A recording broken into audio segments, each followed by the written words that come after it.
ورسوله الذي أرسل رسوله بالحق بشيرا ونذيرا وداعيا إلى الله بإذنه وسراجا منيرا فقد قال الله تعالى في كلامه المجيد والفرقان الحميد জবান খুলে সকলে পড়েন আউযু বিল্লাহি মিনাশ শাইতানির রাজিম বিসমিল্লাহির রহমানির রহিম ইযা أصابتهم مصيبة قالوا إنا لله وإنا إليه راجعون إن الله وملائكته يصلون على النبي يا أيها الذين آمنوا صلوا عليه وسلموا تسليما اللهم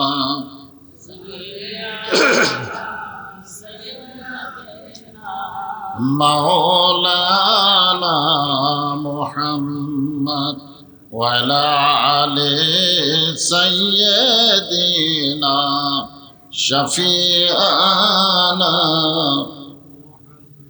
ওরে নিষ্ঠুরতায় বাঁশি মারলে পাথর নবীর গায় তবু আমার দয়ার নবী তোদের জন্যে মুক্তি চায় আল্লাহুম্মা সাল্লি আলা مولانا محمد وعلى آل سيدنا شفيعنا مشرق حب محمد সকলে বলি সাল্লাল্লাহু আলাইহি मतलाए दीवाने माँ मतलाए खुर्शीद इश्कास सीनाए सो जाने माँ बलागल उला बिकमालिही कशफत दुजा बिजमालिही حسنت جميع خصاله صلوا عليه وآله اللهم آمين জান্নাতের বাগান থেকে জান্নাতি মানুষদেরকে নিয়ে আমি গুনাহগার তোমার রহমতের দরজায় দোখানা হাত তুলেছি আল্লাহ হাসরের ময়দানে জব্বার আর কাহার নামে রূপ নিয়া তুমি যখন বিচার শুরু করবে তোমার সামনে দাঁড়ায়া সমস্ত নবীরা নাফসি নাফসি বলে কাঁদতে থাকবে এমন কঠিন অবস্থা হাসরে হবে সেদিন সমস্ত নবী তার উম্মতকে ভুলে যাবে, শুধু বলবে আল্লাহ আমার কি হবে, আমার কি হবে। একমাত্র দরদি নবী শাফাতের কান্ডারি ইয়া রব্বে হাবলি উম্মতি বলে সেজদায় পড়ে যাও। সেই কঠিন মুসিবতের সময় আজকের এই মাহফিলকে ওসিলা করে আমাদের সবাইকে রাসূলের উম্মতের কাতারে আল্লাহ কবুল করে নিও। সুবহান রাব্বিকা রাব্বিল ইজ্জাতি আম্মা ইয়াসিফুন ওয়া সালামুন আলাল মুরসালিন আলহামদুলিল্লাহি রাব্বিল আলামিন। লা ইলাহা ইল্লাল্লাহ।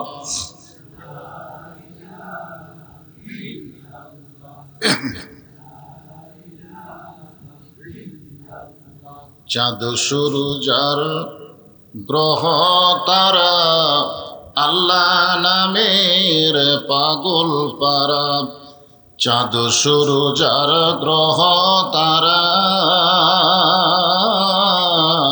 আল্লাহ নামের পাগল পারা। আমার আল্লাহ নামের এতই দয়া, আল্লাহ নামের এতই মায়া, লুকিয়ে রাখছেন হে আল্লাহ জোরে লা ইলাহা ইল্লাল্লাহ।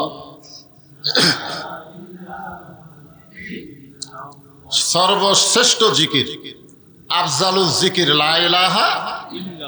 আমাদের কোন আপত্তি আছে?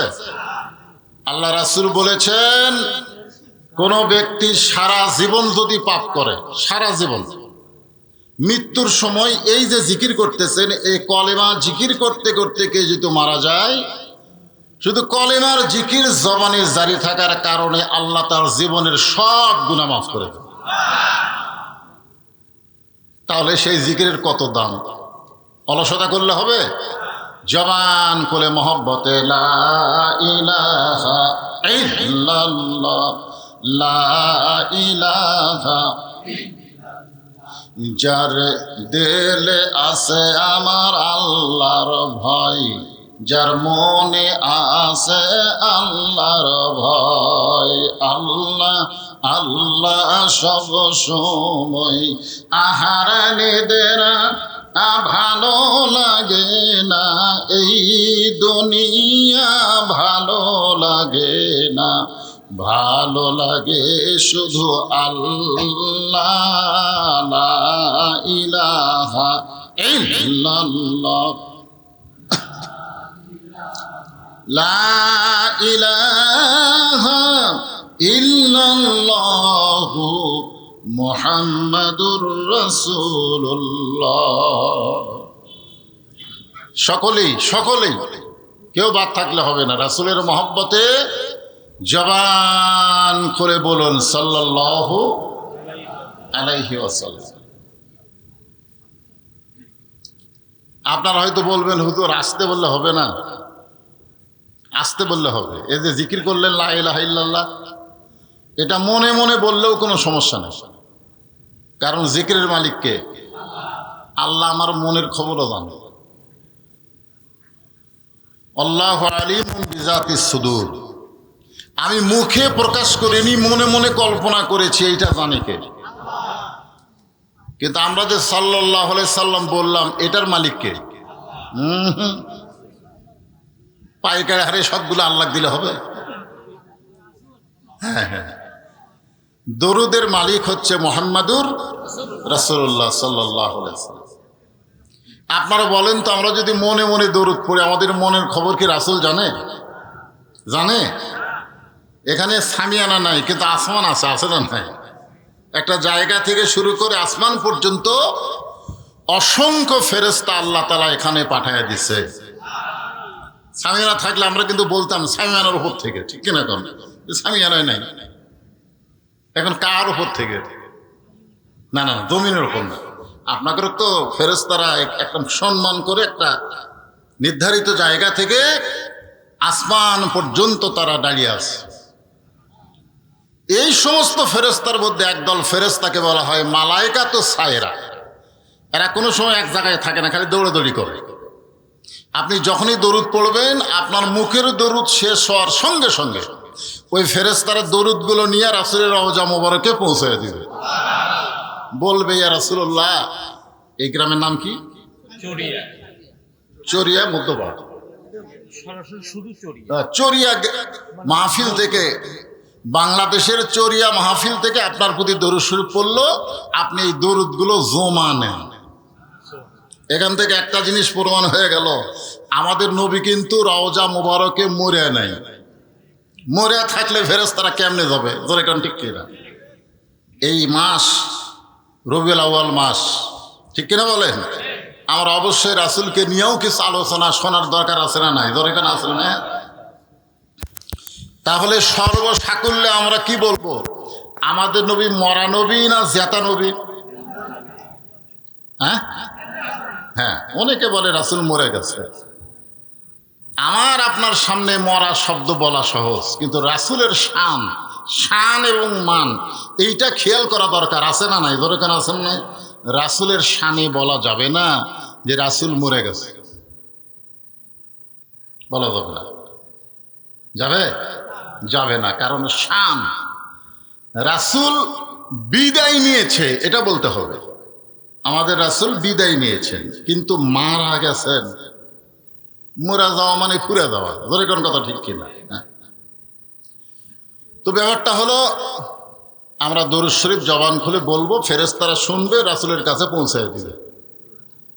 যতবার পড়বেন সাল্লাল্লাহু আলাইহি সাল্লাম, ততবার ফেরেশতারা আপনার নামে নামে রাসূলের রওজা মোবারকে পৌঁছায় দিবে। আপনি হয়তো মদিনায় যাবার পারেন নাই, কিন্তু আপনার দরুদগুলো মদিনায় যাক, এটা আপনারা চান না? আলহামদুলিল্লাহ।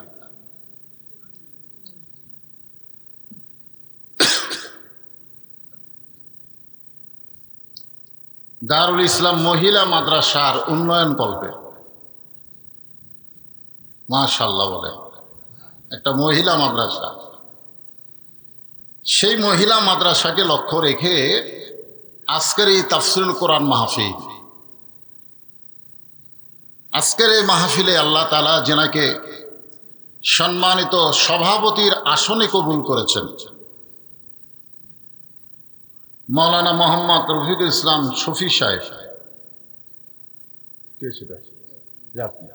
আলহামদুলিল্লাহ, আজকের এই মাহফিলের সম্মানিত সভাপতিকে অন্তরের অন্তঃস্থল থেকে আমি শুভেচ্ছা জ্ঞাপন করছি। এই মাহফিলের সম্মানিত প্রধান অতিথি, আপনাদের অত্যন্ত ভালোবাসার মানুষ মাওলানা রফিকুল ইসলাম খান সাহেব, যিনি শেষে বললেন আমি চলে যাব, কিন্তু আপনারা যেন যাবেন না, ঠিক কিনা বললেন? আমি বহু মাহফিলে প্রধান অতিথি যখন মাইক ধরে তখন শ্রোতারা বিরক্ত হয়ে যায়। কেন প্রধান বক্তা বসে আছে, প্রধান বক্তা বসে থুয়া প্রধান অতিথি কি রে? কিন্তু আপনাদের এলাকায় কি একটা বিপদ, প্রধান অতিথি বলতেছে ভাই আপনারা যেন যান না। তার মানে বোঝা গেল প্রধান বক্তার চাইতো আজকের মাহফিলের প্রধান অতিথির আকর্ষণ বেশি। কি বিপদে পড়লাম! ফিরে খাড়া হওয়া লোকগুলো যাবার চাচ্ছেন নাকি? বসেন বসেন, এটা বদল শীত, অসুবিধা নেই। কি অসুবিধা আছে? যা চাবেন তাই। যদি বলেন চানাচুর ভাজা তাও হবে, যদি বলেন মিষ্টি খাবো, অসুবিধা নেই। হ্যাঁ, এই জন্যে সবাই বসেন, আল্লাহর রাস্তে বসেন। আজকের এই মাহফিলের সম্মানিত বিশেষ অতিথিবৃন্দ, অনেক অতিথির নাম আজকের বিজ্ঞাপনে রয়েছে, সকলকে অন্তরের অন্তঃস্থল থেকে আমি শুভেচ্ছা জ্ঞাপন করছি। সম্মানিত ওলামায়ে কেরাম, আজকের এই মাহফিলের মঞ্চে অনেক আলেম ওলামা বসে আছেন, আপনাদের মাঝে মাঝে বসে আছেন, এবং যেনারা মাগরিবের নামাজের পর থেকে অনেক সময় পর্যন্ত কোরআন হাদিসের আলোকে আলোচনা করে আপনাদের শোনাইছেন, আলেম ওলামা সহ আজকের মাহফিলের বক্তাগণকে অন্তরের অন্তঃস্থল থেকে আমি শুভেচ্ছা জ্ঞাপন করছি। এই মুহূর্তে আমার সামনে যারা বসে আছেন, আল্লাহ যেনাদেরকে জান্নাতের বাগানে কবুল করেছেন। আল্লাহ যদি বলে কঠিন গরম, তোর বাড়িতে কারেন্ট আসিল, ফ্যান আসিল, তুই ফ্যানের তলে না থাইকা আমার কোরআনের মাহফিলের জন্য গরমের ভিতরে ওয়াজ শুনলি, আর ওয়াজ শুনতে গিয়ে যে শরীর ঘামাইলি, ওই ঘামওয়ালা শরীরের জন্য আমি জাহান্নামের আগুনকে হারাম করে দিলাম। আপনারা বলেন আল্লাহ পারে কি পারে না? অবতাগু ইলাইহি ওয়াসিলা। মনে করেন না যে নামাজ দিয়া, রোজা দিয়া, হজ দিয়া, যাকাত দিয়া আমরা জান্নাতি হব, এটা মনে করা যাবে না। যে কোনো একটা ওসিলা দিয়ে আল্লাহ আমাদেরকে নাজাত দিবেন। জোরে বলেন ঠিক কিনা? আজকের এই গরম মাহফিল আমাদের জান্নাত পাওয়ার একটা ওসিলাও হতে পারে। জোরে কোন পারি কি পারে না? তাই এদিক সেদিক মন না দিয়ে আমি যতটুকু সময় আলোচনা করব একটু মনোযোগ দিয়ে কথাগুলো শুনবেন। মনে করেন না যে হুজুর লম্বা সময় ওয়াজ করবেন। লম্বা সময় ওয়াজ করার আর বয়স আছে নাকি? এখন সেই বয়স আছে? আরে তাই বলে একেবারে কমও না, কিন্তু লম্বা না, মোটামুটি আপনাদের সহনীয় পর্যায়ে আলোচনা হবে। আমার সামনে যারা বসে আছেন, আমি আমার অন্তরের অন্তঃস্থল থেকে আপনাদের সবাইকে শুভেচ্ছা জ্ঞাপন করছি। সম্মানিত মা বোনেরা, পর্দার অন্তরালে বসে বসে যারা আলোচনা শুনতেছেন, তাদেরকে শ্রদ্ধা জ্ঞাপন করে এই মুহূর্তে আমি জানতে চাচ্ছি আপনারা সকলে কেমন আছেন?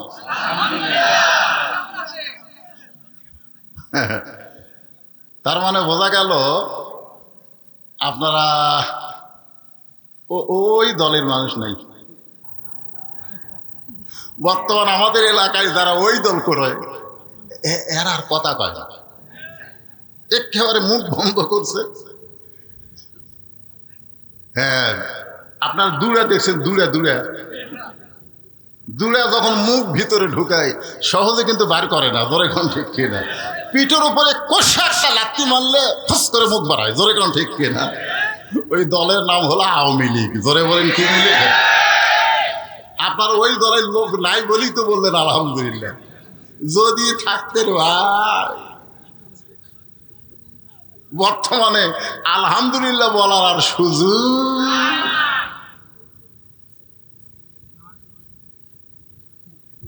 যদিও থাকেন, দল পরিবর্তন করার সুযোগ আছে না নাই? ধরে কেন আছে নাই? কিন্তু চিনে গেছে তো, এই শালারা এত খারাপ আছে, বুঝলেন? সিনা টান করে ঘুরেছে, রংবাজি, সন্ত্রাসী, চাঁদাবাজি করার কারণে জনগণ এদেরকে চিনা ফেলে দিচ্ছে। আল্লাহ তাআলা আমাদেরকে শারীরিক সুস্থতা দান করে মানসিক প্রশান্তির জন্য এই জান্নাতের বাগানে কবুল করেছেন। এ কারণে খুশি না বেজার? তাহলে খুশি হলে আরেকবার বলি আলহামদুলিল্লাহ। আমাদেরকে আল্লাহ তাআলা ভাগ্য গুণে এমন একজন জাতির পিতা দান করেছেন। আল্লাহ কোরআনে বলেন, মিল্লাতা আবিকুম ইব্রাহিম ওয়া সাম্মাকুমুল মুসলিমিন। খুশি না বেজার? হ্যাঁ, যিনি আমাদের নাম রেখেছে মুসলমান। জন্মসূত্রে আমরা মুসলমানের ঘরে জন্ম নিয়ে আজকের এই মুসলমান হিসেবে পরিচয় দেওয়ার পারতেছি, এ কারণে কি কম খুশি? তাহলে বলি আলহামদুলিল্লাহ। আল্লাহ তাআলা শুধু মুসলমানের ঘরে কবুল করে নাই, আমাদেরকে বিশ্ব নবী, ধরিকন কি নবী? যখন বলবো আমার নেতা তোমার নেতা, সকলে বলবেন বিশ্ব নবী মোস্তফা। আমার নেতা তোমার নেতা বিশ্ব নবীর চরিত্র ফুলের চাইতেও কওয়া লাগবে। হ্যাঁ, যেই বলো বিশ্ব নবীর চরিত্র, আপনার ফুলের চাইতেও পবিত্র। বিশ্ব নবীর চরিত্র, আমরা সেই নবীর উম্মত, যেই নবী, এই যে আমাদের রফিল ইসলাম খান ভাই বললো সাইয়েদে না, আমাদের নেতা। নেতা তোমরা যেই নেতার পিছনে ঘুর ঘুর করছে, 1 মিনিটের মধ্যে 37 বার আপা আপা করে, তোমাকে বিপদে ফেলা দিয়ে পুলে গেছে। তোর কথা ঠিক না? আর আমাদের নেতা লাইলাতুল মেরাজে জান্নাতের ভিতরে ঢুকেছেন। ফেরেশতা জিবরাইল বললেন, ইয়া রাসূলুল্লাহ, আপনি যদি ইচ্ছা করেন তাহলে জান্নাত থেকে বের না হলে আল্লাহ আপনাকে বার করে দিবার পারবে না। কারণ আল্লাহ কোরআনে বলেছেন, সালামুন আলাইকুম তিবতুম ফাদখুলুহা খালিদিন। কেউ যদি একবার জান্নাতে প্রবেশ করে, সে যদি ইচ্ছা না করে, আল্লাহ তাকে জান্নাত থেকে বের করে দিবার পারবে না। কি কষ্টের দুনিয়া! এই বছরে আপনার চাচা মারা গেছে, আপনার খাদিজা মারা গেছে, তাইফের ময়দানে গিয়ে আপনি রক্তাক্ত হলেন, আপনি জান্নাতের মধ্যে ঢুকছেন আর বাড়ান না। সঙ্গে সঙ্গে আমাদের নেতা নবী বললেন, জিবরাইল, আল্লাহ যদি আমাকে জান্নাতে থাকার জন্য ঢুকতে বলতো, আমি ঢুকতামই না। আমি শুধু জান্নাত দেখার জন্য ঢুকছি। আমার উম্মতের জন্য, যারা আমাকে নেতা নবী হিসাবে মেনে নিয়েছে, তাদের জন্য আল্লাহ কেমন জান্নাত বানাইছে এটা দেখার জন্য ঢুকছি, থাকার জন্য না। আমি সেই দিন জান্নাতে থাকার নিয়তে ঢুকবো যেদিন আমার সমস্ত উম্মতকে আল্লাহ জান্নাত দিয়ে দিবে। তো যেই নেতা জান্নাতে যাও আমাদের কথা বলে নেয়, আমরা সেই নেতা বাদ দিয়ে এলে পাইনসে নেতা।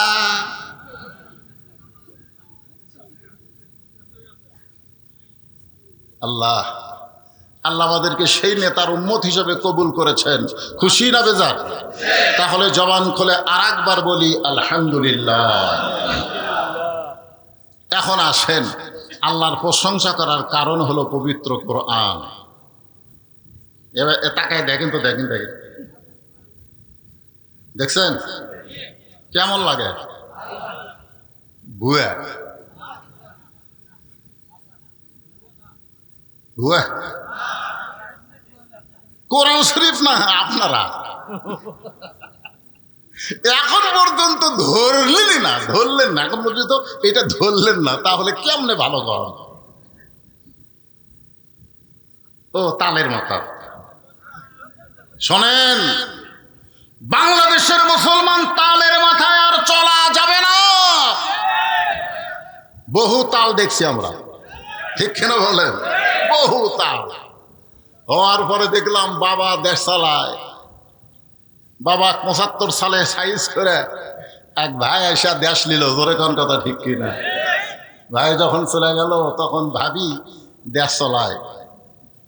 ভাবির কাছ থেকে বাবার মেয়ে বুবু আবার দেশ নিল। আবার ভাবি, আবার বুবু স্বৈরাচার হলো। অনেক দেখেছি, আর দেখতে চাই না।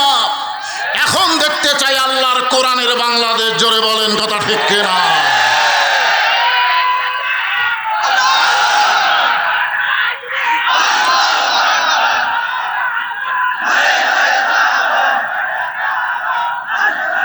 লিল্লাহে তাকবীর।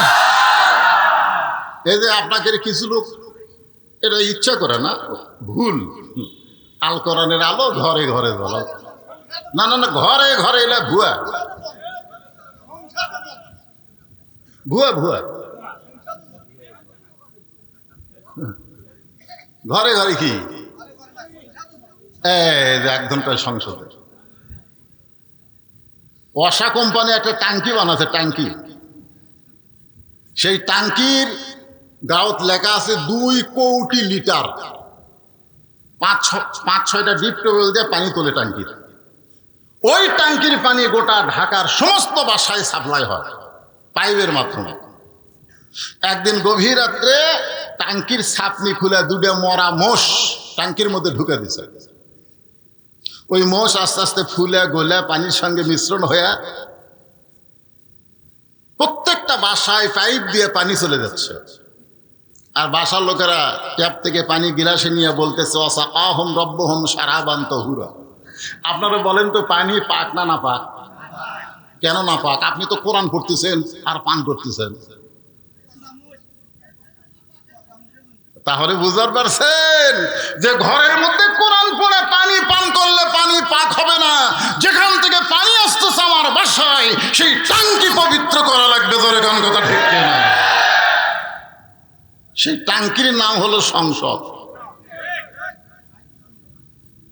এই জন্য স্লোগান জাহাজে আছে, আগে অ্যাঙ্গেলে মার হচ্ছে, এখন আর অ্যাঙ্গেলে নেই, এখন একটা প্যান্ডেলই মার হবে। ধরে কোন কথা ঠিক না? হ্যাঁ, প্যান্ডেলে যে বলো আল কোরআনের আলো, আপনারা সকলে বলবেন সংসদে জালো। আল কোরআনের আলো, কোরআন হাদিস যেখানে, দুনিয়ার মুসলমান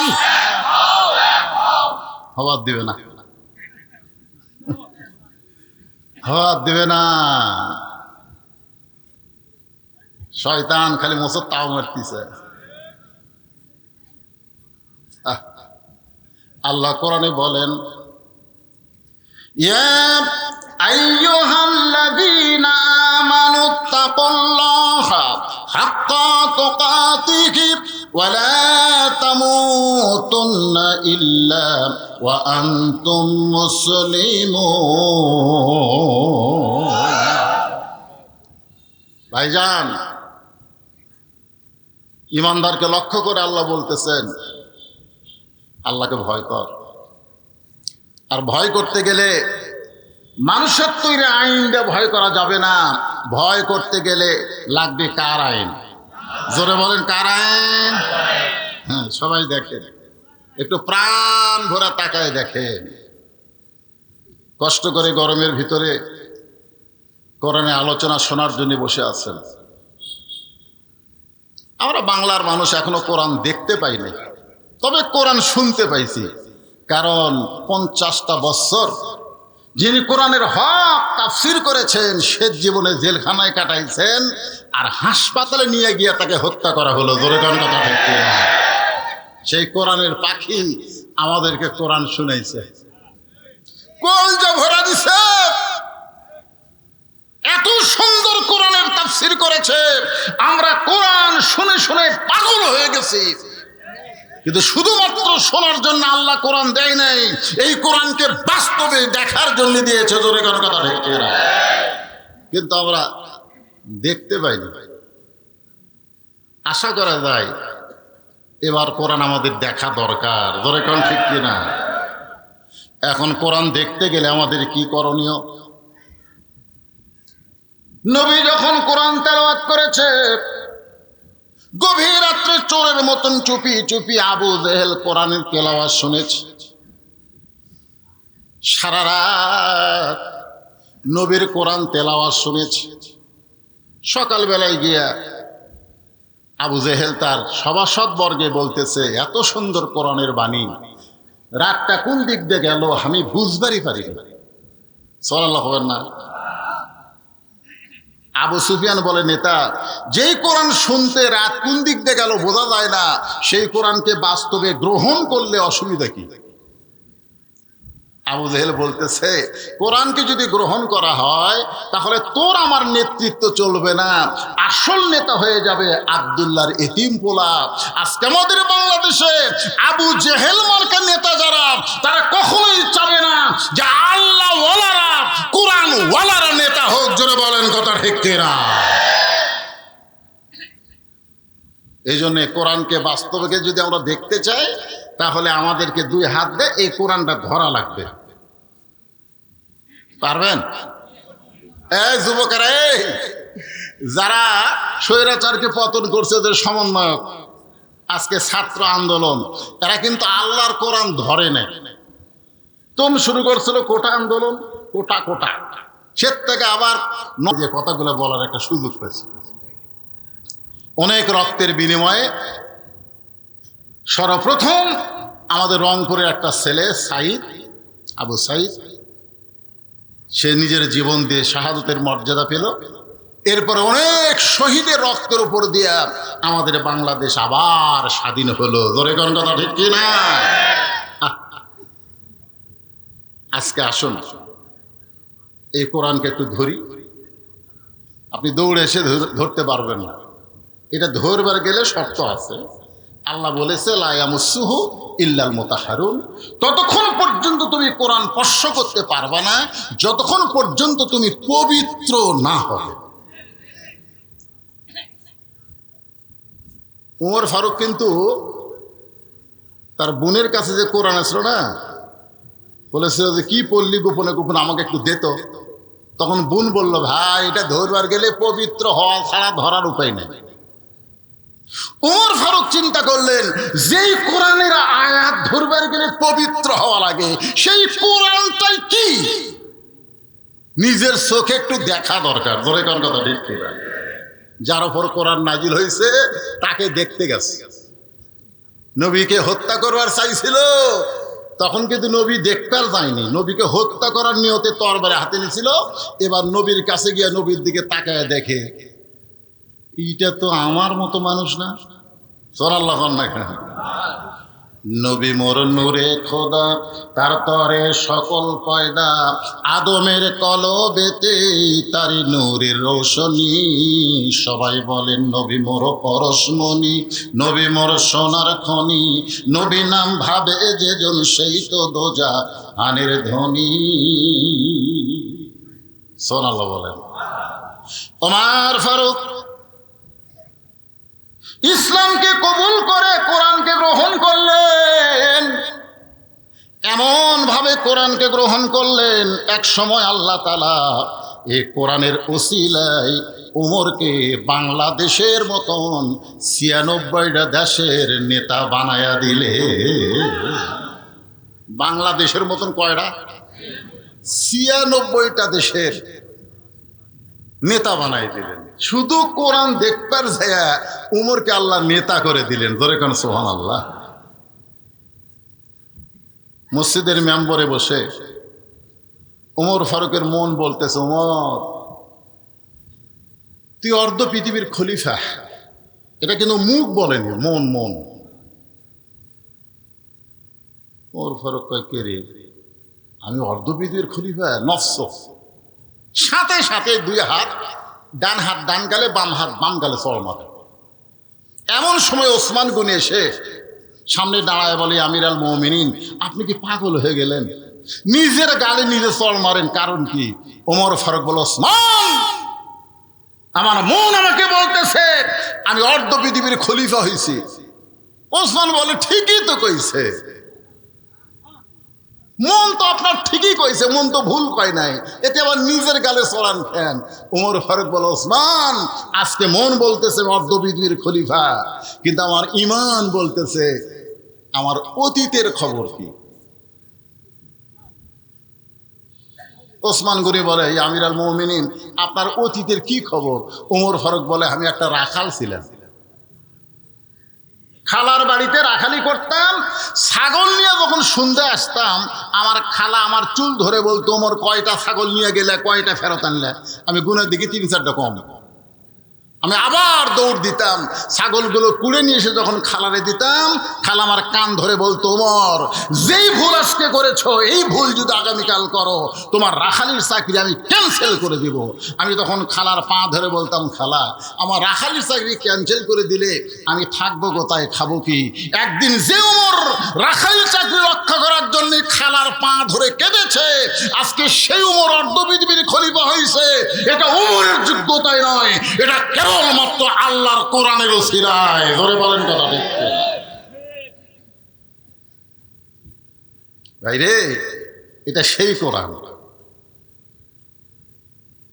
খালি গরিব গুরুবার ছেলেদের মাথায় কোরআনের পাগড়ি আমরা হাফিজি পাগড়ি মাথায় পরাই দিলাম। আজকে মহিলা মাদ্রাসা খুঁজলে দেখেন এলাকার মধ্যে ধনী মেয়ে এই মাদ্রাসা ভর্তি হয়নি।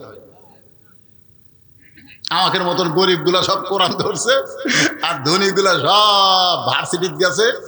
এখন আমরা গরিবগুলা যদি কোরআন থেকে হক কথা মসজিদের মেম্বারে বলবার চাই, ওই ধনী ঘুষখোর খালি এরকম গুজরে ওঠে, সুদখোর এরকম জোরে জোরে কাশে। ঠিক কিনা বলেন? কোরআনকে শুধু গরিবের জন্যই না সবার জন্যে? হযরত ওমর তো পৃথিবীর খলিফা হইয়া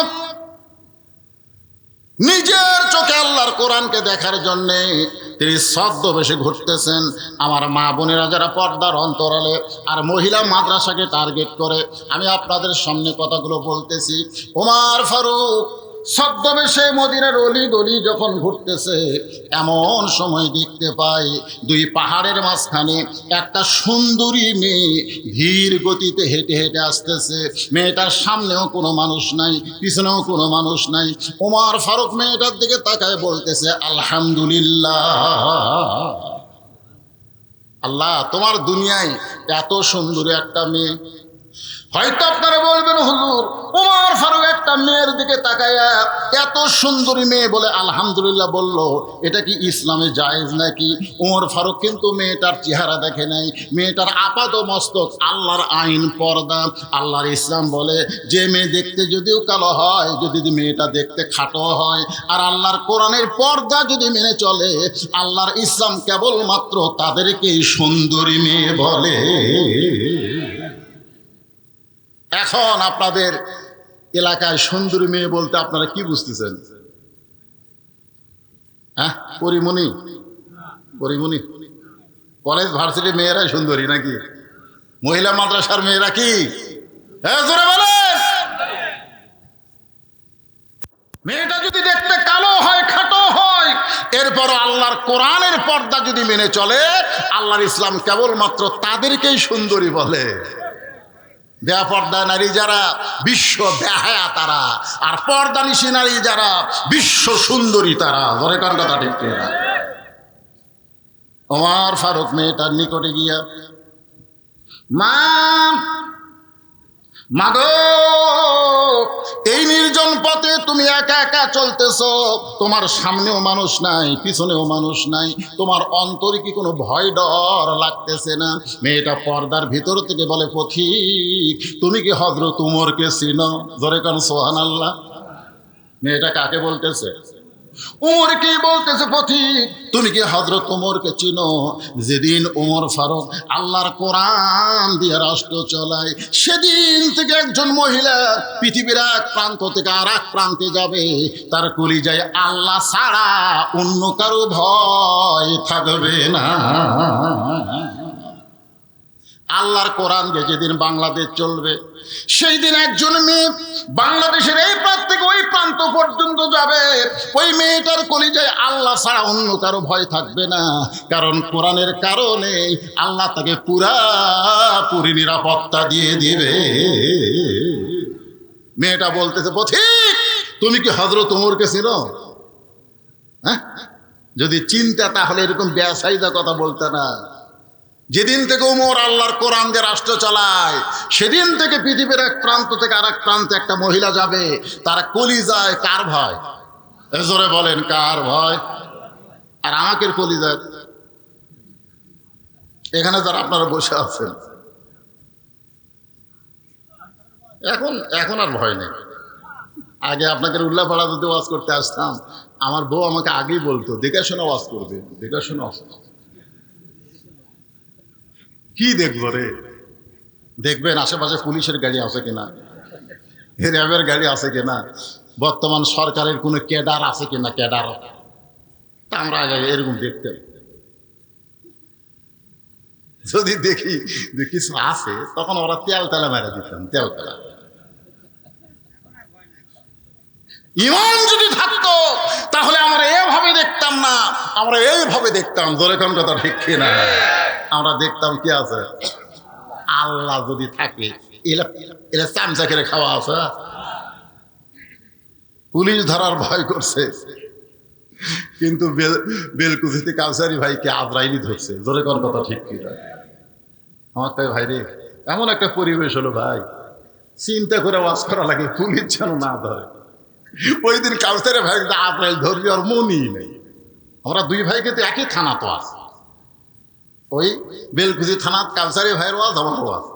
আমাকে বললো ভাই ওয়াজ শেষ, আপনার যদি আগে হয় তাহলে আমার জন্য দেরি করবেন, আর আমার যদি আগে হয় আপনার জন্য দেরি করব। আমরা কড্ডার মোড় পার হয়ে এরা দুধ একেবারে গরম করে চা দেয়, আমরা দুই ভাই একসাথে খাবো। দুই জনের অন্তর কিন্তু পুলিশ ধরার ভয়, যেরকম কি ধরার ভয়। ওয়াজ শেষ করার পরে আমি চিন্তা করলাম কাউসের ভাইকে কল দে, ও তো কল দিচ্ছে না, তার মানে ওয়াজ শেষ হয়নি। আমি যখন কল করলাম, ওর সাথী ধরে বলতেছে হুজুর কিছুক্ষণ আগে কাউসারি সাহেব এনায়েতপুর হাসপাতালে মারা গেছে। কে ধরছে, পুলিশ না আজরাইল? কথা বলে। পুলিশ ধরার চিন্তায় হক কথা গোপন করেছি। আল্লাহ কয় পুলিশ ধরার আগেই তোকে আজরাইল ধরতে পারে। ধরে ঘরে কথা ঠিক করে। এখানে যত মানুষ আমরা আছি আমাদের সবাইকে কিন্তু আজরাইল ধরবে। ধরে কেমন কি করবে? ছাড়বে নাকি? ছাড়বে? মিশে মায়াই বন্দি থাইকা করলাম কত খেলা, পশ্চিমে তাকিয়া দেখো তোমার জীবনের ডুইবা গেছে বেলা। ওমান চোখের পানি বের করে বললেন মা, তোমার অন্তরে শুধুমাত্র আল্লাহর ভয়, কোরআনের আইন চলার কারণে, কিন্তু তুমি যেভাবে চলতেছ আমার মনে হয় তোমার ভিতরে কোনো দুঃখ লুকে আছে, কারণ তোমার চলাটা অত্যন্ত ধীর গতির। বলো তো মেয়ে, তোমার ভিতরে কোনো দুঃখ আছে নাকি? মেয়েটা বলে পথিক রে, আমি আসলেই একজন দুঃখী নারী। আজকে 6 দিন হলে হযরত ওমরকে খুঁজে বেড়াই। আমি আসলেই একজন দুঃখী নারী, আজকে 6 দিন হলে আমি হযরত ওমরকে খুঁজতেছি। সুবহানাল্লাহ। কয়দিন? যদি হযরত ওমরকে খুঁজে পাই তাহলে আমার দুঃখের কথা তার কাছে একটু বলবার চাই। ওমর ফারুক বললেন মা, তুমি যে ওমরকে খুঁজতেছো, ওমরকে না পাইলে সেই দুঃখের কথা কি আমাকে বলা যায় না? মেয়েটা বলে পথিক, এত সাহস ভালো না, যেই কথা হযরত ওমরকে বলবো সেই কথা দুনিয়ার কোনো মানুষকে আমি বলবো না। ওমর ফারুক বললেন মা, তুমি যেই ওমরকে খুঁজতেছো আমি হইলাম সেই ওমর। মেয়েটা ছোট বাচ্চার মতন কান্দের বলে, ইয়া আমিরুল মুমিনিন, আপনি যদি সেই ওমর হন তাহলে চোরের মতন একা একা কেন ঘুরতেছেন? আপনার কি কোনো চামচা নাই? ধরে কোন কি নাই? চোরের মতন একা একা কেন ঘুরতেছেন?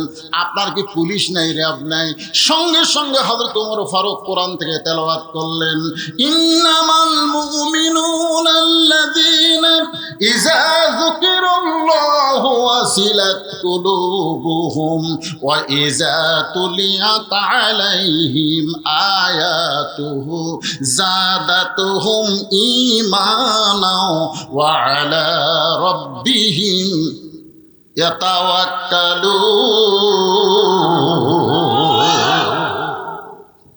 আল্লাহর কোরআনটা কি নিজের চোখে একটু দেখে। ওমর ফারুক বললেন মা, যেদিন থেকে কোরআন দিয়ে রাষ্ট্র চালায় সেদিন থেকে আমার ঈমান আমাকে বলে দিয়েছে দুনিয়ার কোনো পুলিশ লাগবে না, স্বয়ং আল্লাহ তাআলাই আমাকে হেফাজত করবে। সামান্য একটা এমপি হলে সামনে পুলিশের গাড়ি, পিছনে পুলিশের গাড়ি। ধরে কোন কথা ঠিক কিনা? আর বাংলাদেশের মতন 96টা দেশের পুলিশ,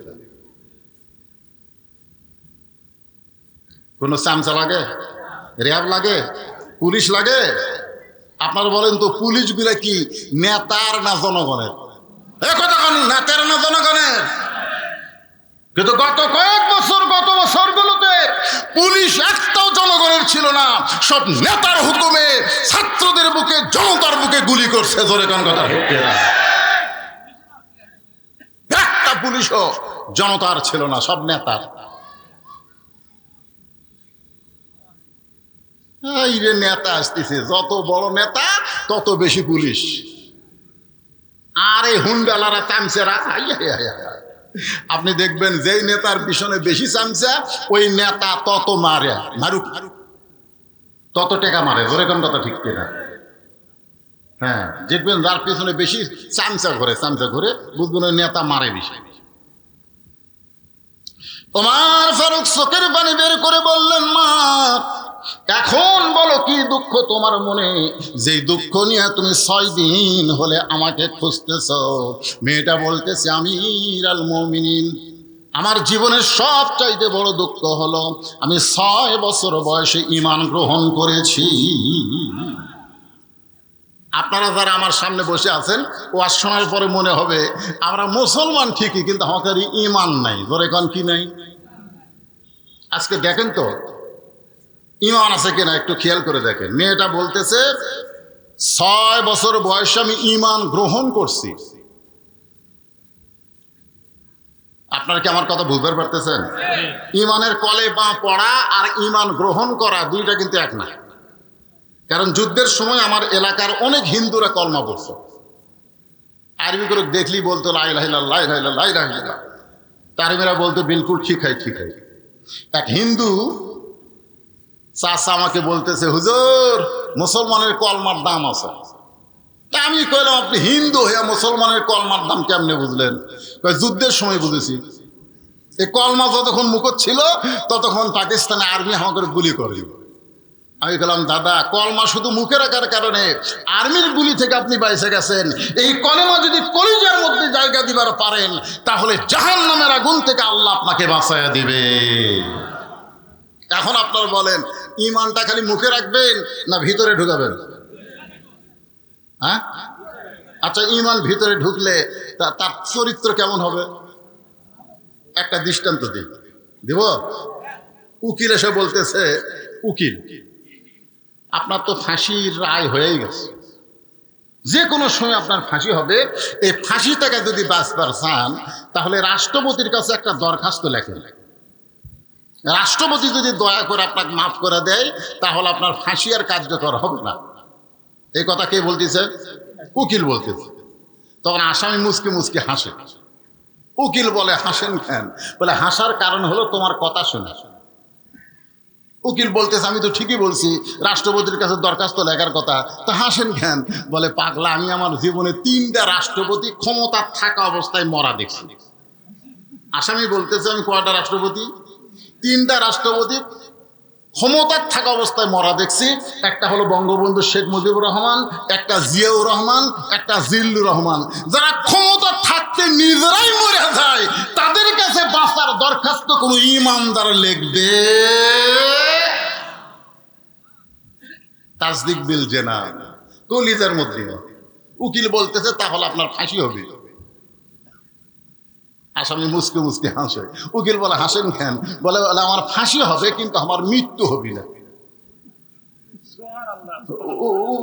উকিল কয়, কি করেন?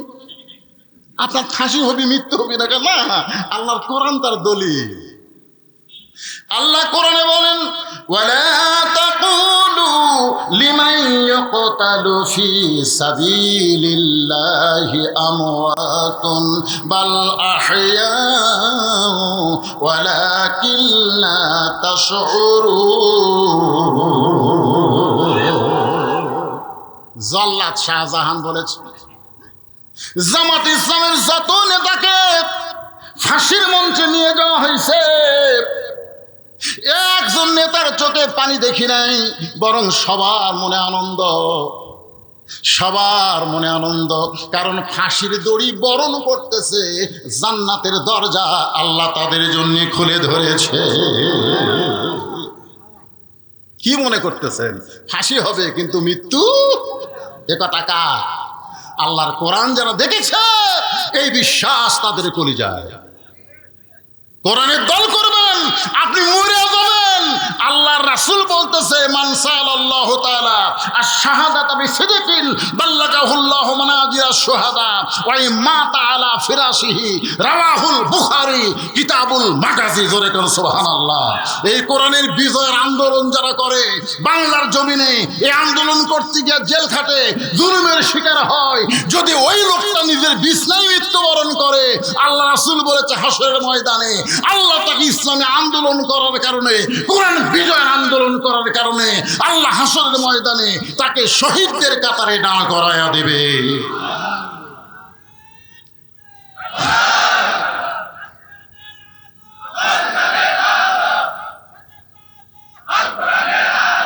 আপনারা কি মনে করতেছেন এই কোরআন, এই যে কোরআন আলোচনা শুনতেছেন, এটা শুধু কাগজে লেখা একটা কিতাব না, আপনাকে জান্নাতের দরজা পর্যন্ত পৌঁছানোর কিতাব। জোরে কোন ঠিক কিনা ভাইজান? এই যে মহিলা মাদ্রাসা, আমি এখানে ঢোকার পরই চিন্তা করলাম এলাকার মানুষ এত চালাক, রাবেয়া বশির বানাচ্ছে। জোরে কোন ঠিক কিনা? একটা পর্দানিশী, একটা মহিলা মাদ্রাসায় যে মেয়ে তৈরি হবে সে হবে পর্দানিশী, সে মেয়ে হবে উম্মুল খায়ের ফাতেমা। উম্মুল খায়ের ফাতেমার পেট থেকে যে সন্তান হবে তার নাম হবে আব্দুল কাদের জিলানী। কথা কন না কেন? মাদ্রাসায় ভর্তি হয়েছে 4 বছরে, ওস্তাদ কয় আব্দুল কাদের, এখন কায়দা হাতে দিয়ে কয় আমার সঙ্গে বল আলিফ। আব্দুল কাদের কয় লাম মিম যালিকাল কিতাবুল লা রাইবা ফিহি হুদাল লিল মুত্তাকিন আল্লাযীনা ইউমিনুনা বিল গায়বি ওয়া ইউকিমুনাস সালাত ওয়া মিম্মা রাযাকনাহুম ইউনফিকুন। ওস্তাদ মারছে দৌ। কে রে এতদিন ধরে আমি আলিফ বা তা সা কই, আর এক আলিফ প্রতি লাম কয় শুরু করছে, তার মানে এই তো মানুষের বাচ্চা না, এই দিন পেতির হইবে। ওস্তাদই ভয়ের ঠেলা দৌড়। অন্য ছাত্র শিক্ষক বলে হুজুর দৌড়ান খেন, জীবনে যেটা দেখিনি আজকে সেটা শুনতেছি। সবাই ঘিরে ধরছে, 4 বছরের বাচ্চা আব্দুল কাদের খালি ধুকতেছে। ফজিলাত কুলুবুহুম। যারা কোরআন পড়ে, আপনি মেয়ে মাদ্রাসায় আসেন বা ছেলে মাদ্রাসায় যান, দেখবেন ওদের মধ্যে একটা ভোঁক আছে না নাই? জোরে কেন আছে না? একজন ওস্তাদ গিয়ে কোরআন শরীফ এরকম নিয়ে মেলে ধরছে, আব্দুল কাদের পড়তেছে আয়াতের পর আয়াত, ওস্তাদ দেখতেছে। যেই মাত্র 18 পারা কোরআন তেলাওয়াত শেষ, আব্দুল কাদের অটোমেটিক ব্রেক। আর কেন পারে না? ওস্তাদ বলে জানবার যদি চাও তাহলে আব্দুল কাদেরের মায়ের কাছে যাও। কেউ বলেনি যে বাপের কাছে যাও, কারণ সন্তান ভালো মন্দ এটা বাপের কারণে হয় না মায়ের কারণে হয়? কথা কন না কেন? ও যে ঘুরতেছে, ওদের বেড়াচ্ছে। ওর পিছনে কারণ আছে। ওই যে ঘুরতেছে কোরআনের মাহফিল বাদ দিয়ে, খোঁজলে দেখেন ওই যখন মায়ের পেটতা ছিল, মা পেটত যে গোটা পাড়া ঘুরিছে, ওই পেটের মধ্যেই ঘরণী ব্যারাম পাচ্ছে। জোরে কোন কথা ঠিক কিনা? কি মন খারাপ করতেছে? কারণ সন্তান ভালো না মন্দ এটা যাচাই করবার গেলে মায়ের কাছে যাইতে হবে, বাবার কাছে যাওয়ার কোনো দরকার নাই। কারণ বাবা আনন্দে মাতিয়া সাগরে ভাসাইয়া সেই যে চইলা যায় খবর লয় না। মাজন ধরিয়া উদহরে কতই যতন করে, 10 মাস পরে পায় প্রসবের বেদনা। ইমাম গাজ্জালী রহমতুল্লাহ আলাইহি বলেন, সন্তান যখন মায়ের পেটে জন্ম নেয় সঙ্গে সঙ্গে আল্লাহ মায়ের মাসিক ব্যারাম বন্ধ করে দেয়। প্রতি মাসে 3 দিন 5 দিন 7 দিন যে একটা ব্যারাম হতো, রক্ত বের হতো, নামাজ পড়া যাইতো না, রোজা করা যাইতো না, বাচ্চা আসার সঙ্গে সঙ্গে ওই ব্যারামটা আল্লাহ বন্ধ করে দেয়। বন্ধ করে দেওয়ার কারণ হলো ওই সন্তান পেটে আসার পর মার যেন কোনো ইবাদত নষ্ট না হয়। কারণ মায়ের ইবাদত শুধু মায়ের না, মায়ের ইবাদতে আল্লাহ সন্তানকেও বড় করে দেয়। সন্তান যখন পেটে বাচ্চা নিয়ে রুকুর থেকে সেজদা যায়, ওই বাচ্চা পেটের মধ্যে একটা চাপ খায়। ফেরেশতারা বলে মাবুদ তোমার বান্দি রুকুর থেকে সেজদা গেল, পেটের মধ্যে বাচ্চা দিয়ে চাপা কষ্ট পাইলো। আল্লাহ বলে ফেরেশতা সাক্ষী থাক, যেই মা পেটে নিয়ে বাচ্চা নিয়ে নামাজ পড়ে, ও মা শুধু নিজে নামাজ পড়ে না, পেটের বাচ্চাকে ও নামাজি বানায়া দিল। পেটে বাচ্চা নিয়ে মা রোজা রাখে, শাশুড়ি বলে, ও মা, এবার পেটে বাচ্চা আছে, এবার রোজা রাখো না, কারণ রোজা রাখলে বাচ্চা যদি শুকে যায়। বেটার বউ বলে, শাশুড়ি আপনি তাহলে আমাকে লিখে দেন, আমি আর 1 বছর বাঁচবো, লিখে দেন।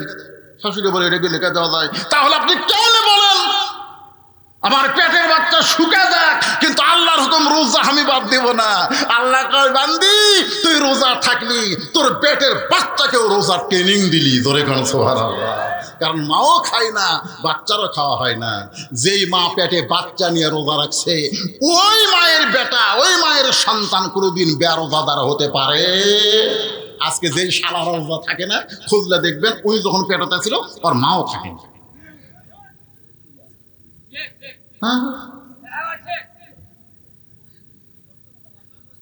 কারণ সন্তান ভালো হয়। একটা খ্রিস্টান বলেছে একটা ভালো যদি সন্তান চাও তাহলে একটা ভালো মায়ের দরকার। যেরকম কিসের দরকার? মায়ের দরকার। আপনারা কি বিরক্ত হচ্ছেন? দেখতে আইছে সবাই, দেখি মাও আব্দুল কাদের কান্দত করে নিয়ে উম্মুল খায়ের ফাতেমা জানলাতে দেখে, কেরি গতকালই ভর্তি করে দিলাম, ছেলে কোরআনের হাফেজ বানাবো। হুজুর আমার আব্দুল কাদের কি বেয়াদবি করছে? বলে, বেয়াদবি একটাই, আলিফ কয়নি, লাম মিম কয়ে 18 পারা কোরআন শুনালো। আব্দুল কাদেরের মা কান্দের, বলে, আল্লাহর শপথ করে বলতেছি আমি জানি না।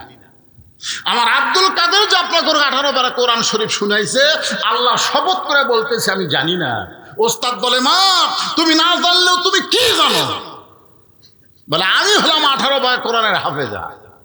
আব্দুল কাদের যখন আমার পেটে ছিল, আমি 1 ওয়াক্ত নামাজ বাদ দেইনি, একটা রোজাও বাদ দেইনি। আব্দুল কাদের যখন ভূমিষ্ঠ হলো, যখন আব্দুল কাদেরকে আমি কোলে নিতাম, আল্লাহর কোরআন তেলাওয়াত করতাম।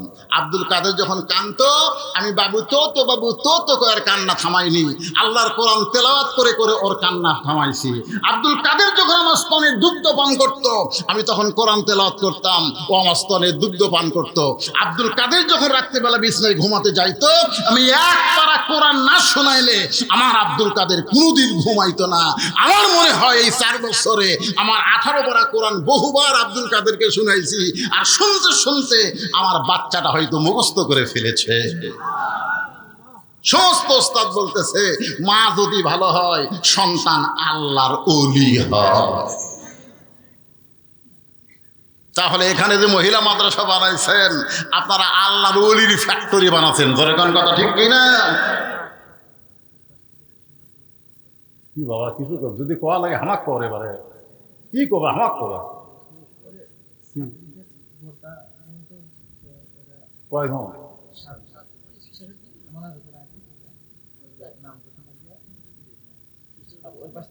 বোরকা কি জন্য দিচ্ছে? হাফেজ।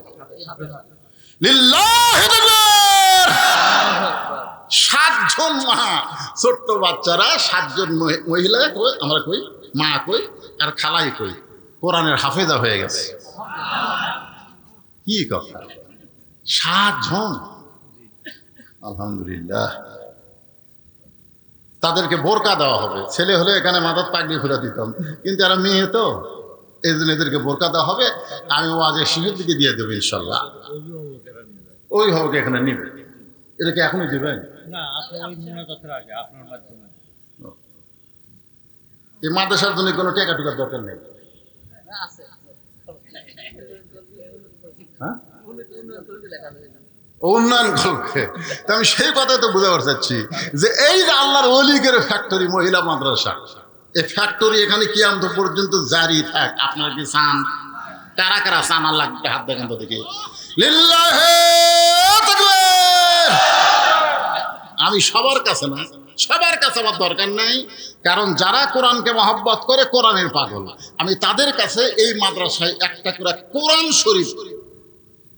এখানে কয়জন মেয়ে ছাত্রী আছে? 100 জন ছাত্রী আছে। 100টা কোরআন শরীফ, এক কোরআন শরীফ মাত্র 500 টাকা। কোরআনকে যারা ভালোবাসেন, এতক্ষণ ধরে কোরআনের ওয়াজ শুনতেছেন, আরো 1 ঘন্টা করব, আপনারা শুনবেন। মাত্র 500 টাকা আপনি দিবেন, একটা কোরআন শরীফ দান করার সওয়াব আল্লাহ আপনার আমল নামায় দিয়ে দিবে। সুবহানাল্লাহ জোরে কর। আর সুবহানাল্লাহ কর না কেন? আমি কি সবার কাছে চাইছি? 100 জন, তার মধ্যে একজন হাত তুলেছে, বাকি কোনো খাওয়া নাই বাদান, লগত দেওয়া লাগবে। আছে পকেট আছে, 200 আছে না? বাকি লয় তো, আমি বাকি লেখা, বাকির কোন কথা নেই। লোক কোরআন শরীফ আর বাকি, এটা ধান তুলছি আমি।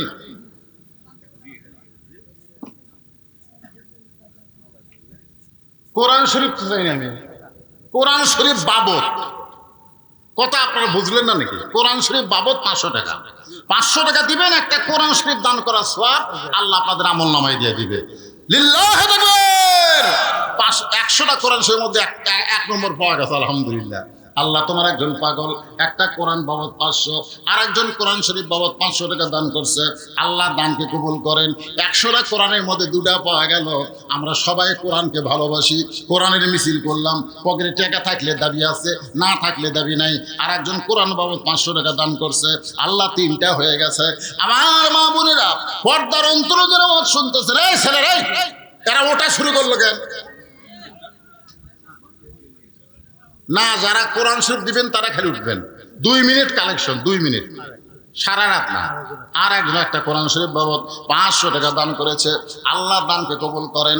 আল্লাহ বাপ মা আত্মীয় স্বজন কবরে গেছে, এই যে কোরআন বাবদ 500 টাকা দান করলো, এই দান করার কারণে বাপ মার কবরকে জান্নাতের টুকরা আল্লাহ কবুল করেন। যাদের বাপ মা কবরে গেছে, বাবার জন্য একটা কোরআন শরীফ দেন, মায়ের জন্য একটা কোরআন দেন। যদি না পারেন বাপ মা 2 জনের জন্য একটা কোরআন শরীফ দান করেন। আর একজন কোরআন বাবদ 500 টাকা দান করছে, আল্লাহ দানকে কবুল করেন। আল্লাহ নেক নিয়ত নেগাসাফারা করেন। আর একজন কোরআন শরীফ বাবদ 500 টাকা দান করছে, আল্লাহ দানকে কবুল করেন। আল্লাহ যারাই যে নিয়তে দান করতেছে, আল্লাহ সকলের নেক নিয়ত নেক আশাকে আল্লাহ আপনি কবুল করেন। আল্লাহ তোমার নবীর এতিম মাদ্রাসা, মহিলা মাদ্রাসাকে আল্লাহ কিয়ামত পর্যন্ত কবুল করেন। একটু জিকির করি, লা ইলাহা ইল্লাল্লাহ, লা ইলাহা ইল্লাল্লাহ, জোরে লা ইলাহা, লা ইলাহা ইল্লাল্লাহ মুহাম্মাদুর রাসূলুল্লাহ। আর একজন কোরআন শরীফ বাবদ 500 টাকা দান করছে। যদি আপনাদের কাছে বেশি মনে হয় যে হুজুর আমার কাছে তো 500 টাকা নেই, আমরা ওয়াজ শুনবার আইছি, হুজুর টাকা তো আনিনি, আপনি যে কাজ করতেছেন লগত, ঠিক আছে, 500 যদি না থাকে আপনি 200 টাকারও কোরআন আছে, এই যে এইগুলো কোরআন শরীফ মেরে গেলে 200 টাকা হলে হয়, 200 টাকা দেন, সবাই দেন, আল্লাহর রাস্তায় দেন। আপনাদের কাছে একেবারে একটা রুমাল বা ব্যাগ পাঠিয়ে দিচ্ছি, আল্লাহর রাস্তায় আপনার 10, 20, 50, 100 যা পারবেন আল্লাহর রাস্তায় দেন। দিবেন না? সবাই দেন। দেন, দেওয়া শেষ করলে ইনশাল্লাহ একটানা আলোচনা হবে ইনশাল্লাহ। মাশাআল্লাহ। আল্লাহ বলার সাথে সাথে ছোট্ট বাচ্চার হাতে তোমার একজন বান্দা যা ছিল মানে 250 টাকা, 250 টাকা দান করেছে আল্লাহ কোরআন শরীফ বাবদ। আল্লাহ দানকে কবুল করেন, আল্লাহুম্মা আমিন। এই যে এত লোক আপনারা ভাত খিলালেন, সেই আমি আসেনি দেখতেছি, খালি সমানে খিলাচ্ছে। দিয়ে দেই খাবার মহিলার প্যান্ডেলে মহিলা আদায় করতেছে রুল আমিন। আল্লাহ কোরআন শরীফ বাবদ 200 টাকা। আল্লাহ আর একজন তোমার বান্দা কোরআন বাবদ 200 টাকা। মাশাআল্লাহ। আল্লাহ যারা দান করলো, আল্লাহ সকলের দানকে আল্লাহ আপনি কবুল করেন। ওটি করেন না ভাই, না ওটি করেন না। শয়তান ধোকা দিবে, জানেন? শয়তান কি বলবে? দেশ না।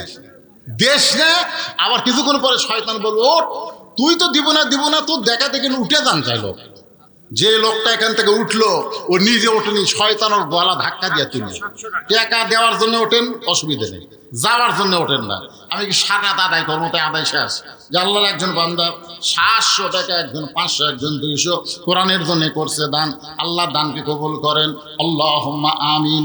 কে রে ভাই, আমি বললাম যে গামছা নিয়ে ভিতরে দান, 10, 20, 50, 100 যে যা পারে আল্লাহ রাস্তায় দান করবে। আল্লাহ আর একজন কোরআন শরীফ বাবদ 500 টাকা দান করছে। আল্লাহ দানকে কবুল করেন, আল্লাহুম্মা আমিন। আল্লাহুম্মা সাল্লি আলা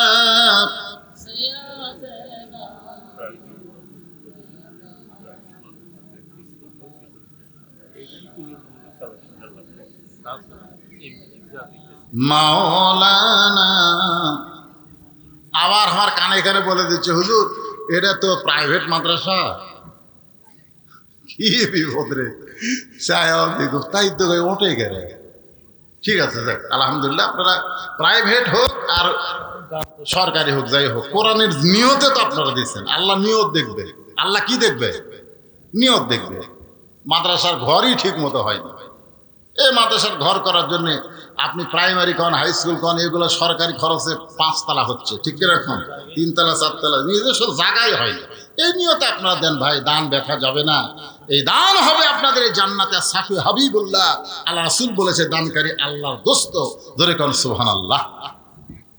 হ্যাঁ, সবাই বসেন, আমি আবার আলোচনা করতেছি। আর আপনারা ওই বোরকাগুলো নিয়ে আসেন, বোরকাগুলো নিয়ে আসেন। আর যাদেরকে বোরকা দেওয়া হবে সে অভিভাবক বাবাদেরকে এখানে নিয়ে আসেন। আমরা দেখব কার সন্তান মেয়ে কোরআনের হাফেজা হলো, সে কেমন ভাগ্যবান বাবা। একজন কোরআনের হাফেজ নিজে জান্নাতে একাই যাবে না, তার বংশের ভিতর থেকে 10 জন যাদের উপর আল্লাহ জাহান্নাম ওয়াজিব করেছে, এইরকম জাহান্নামী মানুষদেরকে সুপারিশ করে ঈমান থাকলে এই হাফেজ জান্নাতে নিয়ে যাবে। জোরে কোন সুবহানাল্লাহ।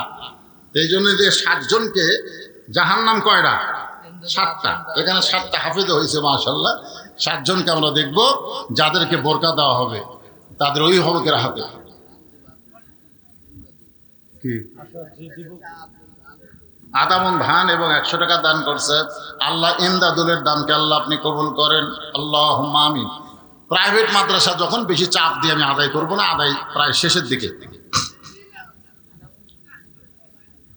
হ্যাঁ লেখেন এখানে, হ্যাঁ এমদাদুল, এমদাদুল।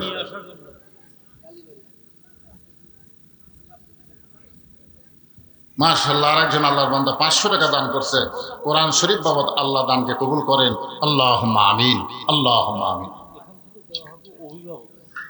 তাহলে কোন জায়গায় গিয়ে আপনাদের রাখছি? মেয়েটা বলতেছে আমিরুল মুমিনিন 6 বছর বয়সে আমি ঈমানকে গ্রহণ করেছি। আপনাদের মনে আছে না? নাই, নাই। কারণ ঈমানের কলেমা পড়া আর ঈমানকে গ্রহণ করা দুইটা কিন্তু এক না। বর্তমানে বাংলাদেশে আমরা ঈমানের কলেমা পড়েছি কিন্তু ঈমানকে গ্রহণ করে নাই। রাসূল বলেছেন ঈমানকে গ্রহণ করলে 3 ভাবে গ্রহণ করা লাগবে। ইকরার বিল লিসান, তাসদিক বিল জিনান, আমল বিল আরকান। এরই নাম হলো ঈমান। জবানে বলতে হবে লা ইলাহা ইল্লাল্লাহ। কলিজার মধ্যে ঈমানের জায়গা দেওয়া লাগবে। আমলের মাধ্যমে ঈমানকে গ্রহণ করা লাগবে। আজকে দেখেন ঈমান গ্রহণ করার পরে সবচাইতে দামি আমল, আপনারা বলেন ভাইজান, ঈমান গ্রহণ করার পরে সবচাইতে দামি আমলের নাম কি? এ কথা কয় না কেন? ঈমানের পরে সবচাইতে দামি আমল হলো নামাজ। দামি আমল হলো নামাজ। স্বাধীনতার পর থেকে এ পর্যন্ত যত সরকার বাংলাদেশের ক্ষমতায় আইছে তারা কোরআন নিয়ে আসে নাই, তারা মানুষের আইন নিয়ে আসার কারণে আমাদের বাংলাদেশের মুসলমানের উপরে নামাজের কোনো আইন পাশ করতে পারেনি। জোরে গণ কথা ঠিক কিনা? অথচ আল্লাহ কোরআনই বলেছেন আল্লাযীনা ইন মাক্কান্নাহুম ফিল আরদ। মুসলমানের মধ্যে কাউকে যখন ক্ষমতার চেয়ার দেওয়া হবে, ক্ষমতার মালিক তো মানুষ না, ক্ষমতার মালিককে। কিন্তু কাউকে যখন ক্ষমতার চেয়ার দেওয়া হবে তার 1 নম্বর দায়িত্ব হলো পদ্মা সেতু নির্মাণ করা, 1 নম্বর দায়িত্ব হলো রাস্তার উপর ফ্লাইওভার করে দেওয়া, 1 নম্বর দায়িত্ব হলো ট্যানেল করা। এগুলো 1 নম্বর দায়িত্ব না। 1 নম্বর দায়িত্ব হলো আকামুস সালাত, নামাজ কায়েম করা। আমাদের বাংলাদেশে গত সরকার অনেকগুলো মসজিদ বানাচ্ছে। জোরে কোন কথা ঠিক কিনা? কথা কন না কেন? আপনাকে রে উল্লাপাড়ায় মসজিদ নাই? এই একটা মসজিদ সরকার বানিয়ে দেয়নি? কি মসজিদ? মডেল মসজিদ। আপনারা বলেন তো, মডেল মসজিদে যখন আজান দেয়, আজান দেওয়ার সময় মুসলমানেরা কি বেড়া থাকে না মসজিদের মধ্যে যায়? কথা কেন? মসজিদের মধ্যে যায়। আপনারা বলেন তো সবচাইতে বড় সন্ত্রাসী কারা? সবচাইতে বড় সন্ত্রাসী হলো আজান দেওয়ার পরে মুসলমান দাবি করে নামাজ পড়ে না। এরাই হলো সবচাইতে বড় সন্ত্রাসী। জোরে কোন কথা ঠিক না? এই যে কোরআন দেখবেন না, কোরআন যদি বাংলাদেশে দেখতে চান, কোরআনের সমাজ যখন চালু হবে আমাদের বাংলাদেশে, তখন 1 নম্বর আনা হয় নামাজ কায়েমের বিল পাস সর্বনাশ হবে, জোরে কোন কথা ঠিক কিনা? যদি সরকার আইন করে দেয় মডেল মসজিদে আজান হবে, আজান দেওয়ার পরে যে ছেলেরা বাইরে ঘুরবি একে পাশার কাপড় তুলে 5টা করে বাড়ি, কয়টা করে বাড়ি? আচ্ছা, এই আইন যদি সরকার করে তাহলে আপনার বলেন তো ছেলেগুলা কি বাইরে ঘুরবি? অন্তত পিটন খাওয়ার ভয়ে মসজিদের মধ্যে ঢুকবে। যেই মসজিদের মধ্যে ঢুকবে আল্লাহ বলতেছে আল্লাহুম্মা আফতাহলি আবওয়াব রাহমাতিক, তুই যখন পিটন খাওয়ার ভয়ে আমার ঘর ঢুকলি আমি তোকে রহমতের কোলে উঠাইয়া নিলাম। আর আপনি যখন রহমতের কোলে উঠলেন তখন দায়িত্ব কি হলো? ইন্নাস সালাতা তানহানিল ফাহশাই ওয়াল মুনকার, একমাত্র নামাজই পারে মানুষকে যাবতীয় খারাপি থেকে বাঁচাই দিতে। আজকে বাংলাদেশে যারা টাকা পাচার করছে, যারা আজকে বাংলাদেশে হাজার হাজার কোটি টাকা বাংলাদেশ থেকে বিদেশে পাচার করছে, এই শালারা কি নামাজি?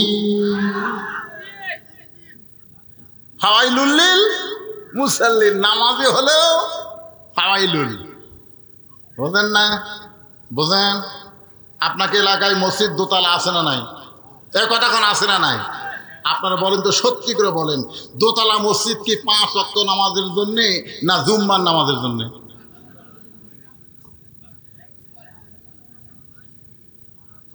দোতলা মসজিদ যেগুলো আছে এগুলো 5 ওয়াক্তের জন্যে?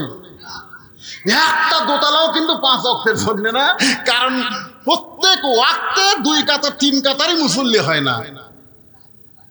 আরে এক তালাতে আছে 9 কাতার, তাহলে দোতলা করলো কেন? ওই জুম্মার।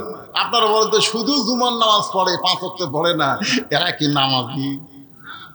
এরা ফাওয়াইলুল লিল মুসাল্লিন। আল্লাহ কয় আমার সঙ্গে যেমন ঠাট্টা করছিস দুনিয়ায়, আমিও আল্লাহ তোদের সঙ্গে ঠাট্টা করবো হাসরে। আল্লাহ বলবে জুমার নামাজের পার্টিরা, তোরা কারা রে? তখন হাত তুলে করবে আল্লাহ আমরাই তো জুম্মা নামাজ পড়ছি, 5 ওয়াক্ত পড়িনি, খালি জুম্মা মারছি। আল্লাহ বলে রহমান রহিম নামের ওসিলায় তোরকে জান্নাত দিয়ে দিলাম, যা। তখন জুম্মা পার্টি সেই খুশি হয়ে মারবি দৌড়, বেহেস্তের কাছে দেখবে দরজার বিশাল একটা তালা। আল্লাহ আমাদের বেহেস্ত দিলেন, কিন্তু তালা যে। আল্লাহ কয় ভালো করে খুঁজে দেখ চাবি আছে, আর ভালো করে খুঁজে দেখবে চাবি একটা আছে, তালার মধ্যে ঢোকে ঠিকই কিন্তু ঘোরে না। আল্লাহ চাবি তো পাইলাম, ঢুকালামও, কিন্তু ঘোরে না যে। আল্লাহ কয় তালার মধ্যে 5টা দাগ আছে, তোকে চাবির মধ্যেও 5টা দাগ থাকা লাগবে। এখন তোরা দেখ তো, তোরা যে চাবি ঢুকাইছিস এর মধ্যে কোনো দাগ আছে? আল্লাহ আমাদের চাবি না তেল তেলা দাগ। বলে কিসের দাগ আল্লাহ? আল্লাহ কয় 5 ওয়াক্ত নামাজের দাগ রে।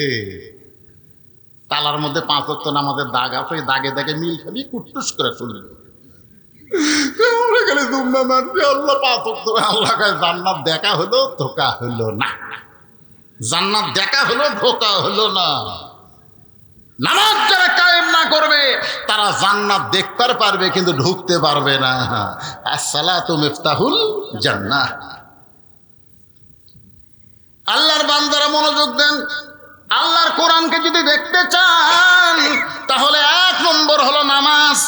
রাসূল বলেছেন লা সালাতা লা ঈমানা, যারা নামাজ নাই তার ঈমান নাই। লা সালাতা লা দীনা, যারা নামাজ নাই তার কোনো ধর্ম। এখন আপনারা বলেন, আমার সামনে বসে যারা আওয়াজ শুনতেছেন, কারা কারা ঈশার নামাজ পড়েননি?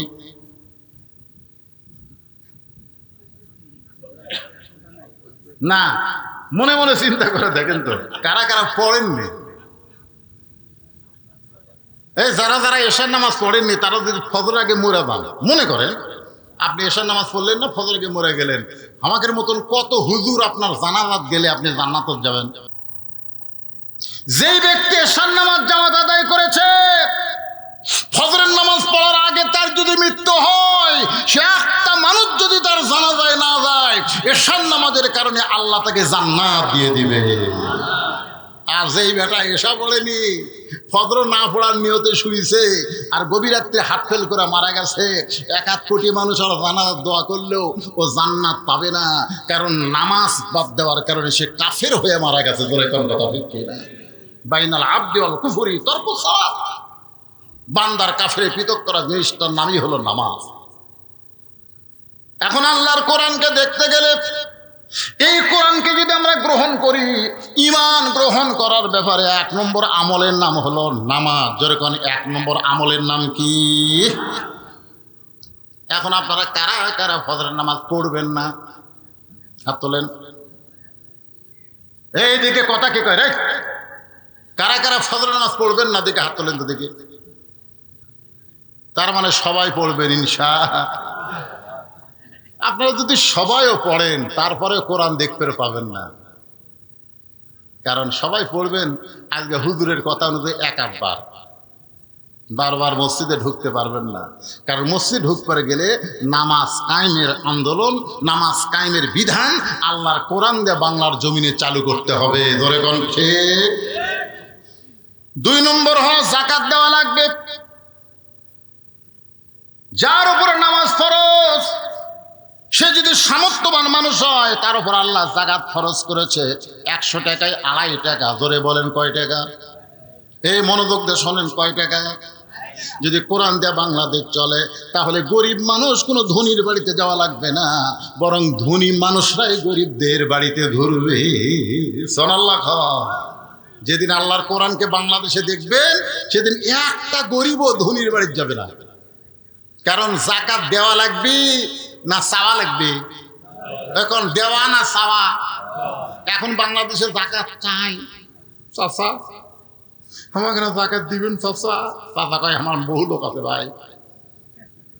আমি দেখি চাচা ই কয় ভাই না দাও।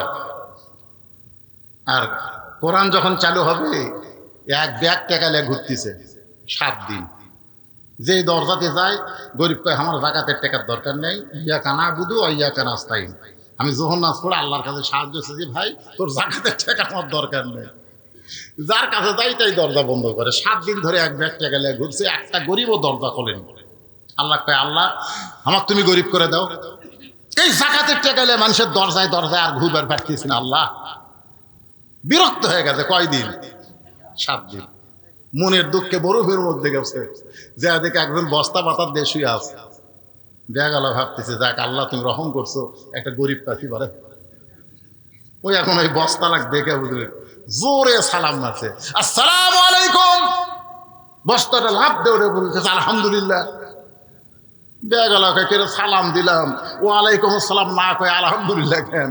বলে 15 দিন হলে 1 বস্তা টাকা নিয়ে ঘুরতেছি ভাই, একটা গরিব নেই। তোকে দেখা গরিব মনে করে আল্লাহ শুকর আদায় করছি। আমি ঘুরি ব্যাগ নিয়ে, তুই ঘুরিস বস্তা নিয়ে, তাহলে গরিব গেল কোথায়? আস্তাইনু বিস-সাবরি ওয়াস-সালাহ। 2 জন আল্লাহর নামাজ পড়ে আল্লাহর কাছে কান্দে, আল্লাহ ওই 7 দিন হলে ব্যাগ লিয়ে ঘুরতেছে, আমি 7 দিন হলে 1 বস্তা টাকা লিয়ে যাকাতের ঘুরতেছি, গরিব গেল কোথায়? আল্লাহর পক্ষ থেকে জানানো হচ্ছে নামাজ কায়েমের পরে যাকাত দেওয়া যদি আল্লাহর হুকুম মনে করে শুরু করে দেয়, ওই দেশের জন্য আল্লাহ রহমত বরকতের দরজা খুলে দিয়ে গরিবের দরজা, অভাবের দরজা আল্লাহ বন্ধ করে দেয়। যখন যাকাত দেওয়া শুরু হয়ে যাবে, আপনারা বলেন তো বাংলাদেশের নিচে খনি আছে না নাই? কতক্ষণ খনি আছে না নাই? আমেরিকার একজন ভূতত্ত্ববিদ বলেছে বাংলাদেশের জমির নিচে এত দামি দামি খনি আছে, তেলের খনি, সোনার খনি, কয়লার খনি, বহু খনি আছে। বাংলাদেশ সবচাইতে সমৃদ্ধশালী দেশ, বহু খনি আছে, কিন্তু খনিগুলো এত নিচে, মানে যন্ত্র দিয়ে দেখে 1000 ফুট নিচে। এই খনি তেল তুলবার গেলে, কয়লা তুলবার গেলে যে টাকা খরচ হবে, এখন সেই টাকাই তো উঠবে না, এত নিচে। কিন্তু যখন যাকাত দেওয়া শুরু করবেন তখন খনিগুলো আর নিচে থাকবে না, আল্লাহ সব খনি উপরে দিয়ে পাঠাবে। সুবহানাল্লাহ কন না কেন? একদিন সৌদি আরব যারা মুরব্বী এখানে আছে শুনে দেখবেন, হাজিদের কাছে সাহায্য আছে। এখন সৌদি আরব শুধুমাত্র কোরআনের কিছু আইন চালু করার কারণে আল্লাহ তাদেরকে এত সমৃদ্ধশালী বানায় দিছে। তার মানে খনিগুলা সব নিচে ছিল, উপরে দিছে। উপরে দেওয়ার মালিককে আরো জোরে বলেন। তাহলে এখন বলেন আল্লাহর কোরআন আমাদের দেখার দরকার আছে না নাই? আর কোরআন দেখতে গেলে কোরআন বিজয় আন্দোলন করতে হবে। কোরআন বিজয়ের আন্দোলন যদি আমরা করতে চাই, তাহলে ভালো শাসক আমাদের বাংলার জমিনে। একটু মনোযোগ দিয়ে শোনেন। আজকে এই উল্লাপাড়ার এই এলাকার মধ্যে যে ভাইটা ভালো মানুষকে আমাদের ভালো জায়গা পাঠাতে হবে। সংসদ ভবন কিন্তু খারাপ জায়গা না, খারাপ যেরকম খারাপ। আমি একবার বলছিলাম যে ইউনিয়ন পরিষদের চেয়ারম্যান দাঁড়াবো, তা আমার পাশে একজন কয় নাউজুবিল্লাহ হুজুর, আপনি একজন আলেম মানুষ, চেয়ারম্যান হবেন কেন? আমি বললাম কেন? বলে ইউনিয়ন পরিষদ খারাপ, আপনি একজন ভালো মানুষের খারাপ জায়গায় যাবেন। আমি বললাম পাগলা, ইউনিয়ন পরিষদ খারাপ না রে, কিন্তু খারাপ মানুষকে আমরা পাঠানোর জন্য ওই ভালো জায়গায় খারাপ হয়ে গেছে। জোরে কোন কথা ঠিক কি না? তো এখন ভালো মানুষগুলো আমরা যদি কোরআন দিয়া ওই সংসদে 300 জন পাঠাবার পারি, তাহলে কোরআন আমরা বাংলার জমিনে দেখতে পাবো। আল্লাহ পাক আমাদের দেখার তৌফিক দান করুক, সকলে বলে আমিন। এই যে এগুলো কি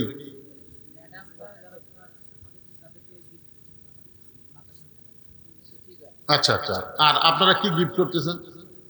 বোরকা একজন না, হ্যাঁ নাম বলে দেখেন দেখেন দেখেন কোন ভাগ্যবানের সন্তান মেয়ে কোরআনের হাফেজা হলো। আপনি একটু চাই থেকে দেখেন, আর যারা নেবেন তারা এদিকে আসেন। বলে নাম বলেন। আলহামদুলিল্লাহ, দারুল ইসলাম মহিলা মাদ্রাসা হাফেজা ছাত্রীরা যারা হাফেজা হয়েছে, অলরেডি কোরআনের কোরআন কারীম সিরার মধ্যে তুলেছে, 30 পারা কোরআনের হাফেজা হয়েছে, তাদের নাম ঘোষণা করছি। শুভ প্রসব সেই পিতারা এখানে পুরস্কার গ্রহণ করবেন। মোসাম্মদ নিজুম খাতুন, পিতা আজিমুর রহমান কাসিয়ার।